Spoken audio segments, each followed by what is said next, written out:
സംഘർഷഭരിതമായി മാലിദ്വീപ് രാഷ്ട്രീയം. മാലിദ്വീപ് പ്രസിഡന്റ് മുഹമ്മദ് മുയിസുവിന്റെ മന്ത്രിസഭയിൽ പാർലമെന്റിന്റെ അംഗീകാരത്തിന്മേലുള്ള വോട്ടെടുപ്പ് നടക്കുന്നതിനിടെ മാലിദ്വീപ് പാർലമെന്റിൽ തമ്മിലടി. മുയിസുവിന്റെ മന്ത്രിസഭയിലെ 4 അംഗങ്ങൾക്ക് അംഗീകാരം നൽകുന്നതുമായി ബന്ധപ്പെട്ട് നടന്ന വോട്ടെടുപ്പിനിടെയാണ് സംഘർഷം. ഇതിന്റെ വീഡിയോകൾ പുറത്തുവന്നിട്ടുണ്ട്. പാർലമെന്റിൽ ഗണ്യമായ ഭൂരിപക്ഷമുള്ള മാലിദ്വീപ് ഡെമോക്രാറ്റിക് പാർട്ടിയും ഡെമോക്രാറ്റുകളും പ്രത്യേക ക്യാബിനറ്റ് അംഗങ്ങൾക്കുള്ള അംഗീകാരം തടയാൻ കൂട്ടായി തീരുമാനിച്ചു. എന്നാൽ പ്രതിപക്ഷ എംപിമാർ പാർലമെന്റിൽ പ്രവേശിക്കുന്നത് ഭരണകക്ഷ എംപിമാർ തടയുകയായിരുന്നു. സ്പീക്കറുടെ ചേംബറിൽ കയറി വോട്ടിംഗ് കാർഡുകളും ഭരണകക്ഷ എംപിമാർ എടുത്തുകൊണ്ടുപോയി.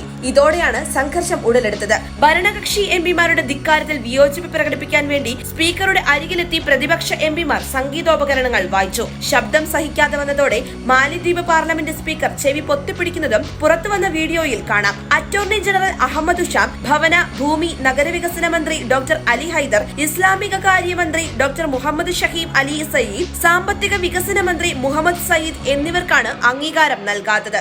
ന്യൂസ് ഡെസ്ക് വാർത്താ മലയാളം.